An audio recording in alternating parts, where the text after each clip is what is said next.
तुम्ही तुमच्या आईचं मन दुखवून तुमच्या आयुष्यात काहीच कमवू शकत नाही.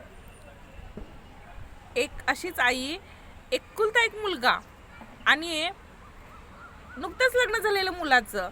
मुलगा आणि सून आधीपासून जवळच असतात, पण एक दिवस अचानक तो जॉबवरनं घरी येतो आणि म्हणतो, आई मला ना खूप मोठा जॉब मिळाला आहे, खूप मोठा म्हणजे प्रमोशन होणार आहे, मला माझ्या ऑफिसकडून मला प्रमोशन मिळालं आहे आणि मला आजच्या आजच जावं लागणार आहे आणि पुण्याच्या ठिकाणी जॉब आहे, मला मॅनेजरची पोस्ट मिळाली आणि खूप छान सॅलरी पण माझी वाढणार आहे.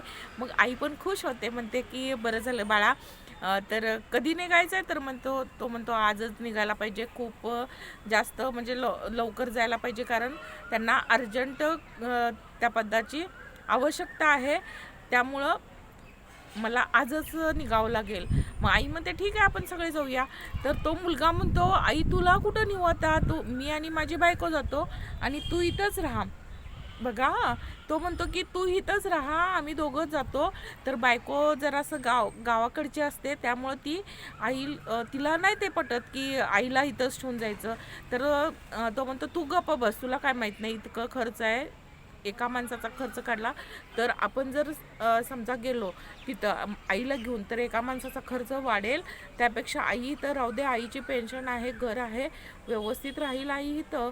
मग आईला असं वाटतं, खूप आतनं दुःख होतं, इतकं दुःख होतं तिला की एकुलता एक मुलगा आणि जे मिळेल ते इथंच करूया असं आईचं मत असतं. जितकं मिळेल तिथं आपण इथंच ॲडजस्ट करून राहूया सगळेजण. तर त्या मुलाला म्हणजे त्याला नवीन ध्येय गाठायचे असतात. बरोबर आहे त्याचं, पण मला नाही म्हणायचं की बाबा म्हणजे करायला नाही पाहिजे, संधी आले तर त्यानं नक्कीच काहीतरी विचार करायला पाहिजे. पण ज्यावेळी आपण आईला सोडून जातो त्यावेळी त्याच्या बाबतीत मग काय होतं की नंतर जातात, ही दोघं जातात, तिकीट बघतात, तिथं तिकीटच्या ह्याच्यात दोघं आपलं बॅगा बिगा घेऊन जातात आणि तिला म्हणतो इथं थांब, मी तिकीट घेऊन येतो. तो जातो, तिकीटच्या तिथं जातो आणि त्याची छोटी अशी बॅग असते, ती बॅग तिथं तिकीटच्या याच्या काउंटरला ठेवतो आणि तिकीट घेतो आणि येतो आपलं. पण ती बॅग तिथंच. इथं आल्यानंतर बायको विचारते, अहो तुमच्या हातात बॅग होती, कुठं आहे?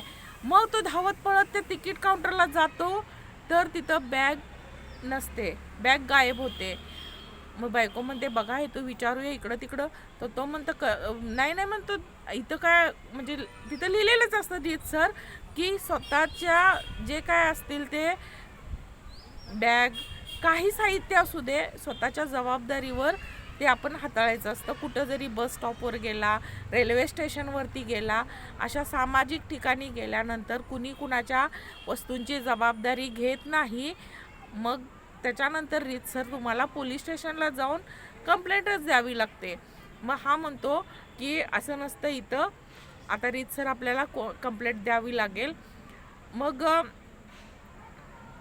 तोपर्यंत लक्षात येतं ह्या दोघांच्या की ती बायको आपल्या हातातली बॅग होती कपड्यांची, ती जिथं उभारली होती तिथंच ठेवून आलेली असते. झालं, एकतर बॅग गेलेली आहे, मग ती दोघं जण पळत पळत त्या बॅगेजवळ जातात जिथं उभारली होती तिथं. तोपर्यंत ती पण बॅग गायब असते. मग ती बायको म्हणते, बघा मी तुम्हाला सांगत होते ना, आईला एकटीला सोडून जायला नको. मग इतकं जास्त आपलं नुकसान झालं ना, एका आईच्या अश्रूची किंमत तुम्ही कधीच चुकवू शकत नाही. तुमच्यामुळं जर तिच्या डोळ्यात पाणी आलं तर तुमच्या बाबतीत काहीच चांगलं होणार नाही. मी दरवेळी सांगते, आईला खुश करायचा प्रयत्न करा, नाही की दुःख द्यायचा. आणि स्टोरी कशी वाटली नक्कीच सांगा, शेअर करायला विसरू नका.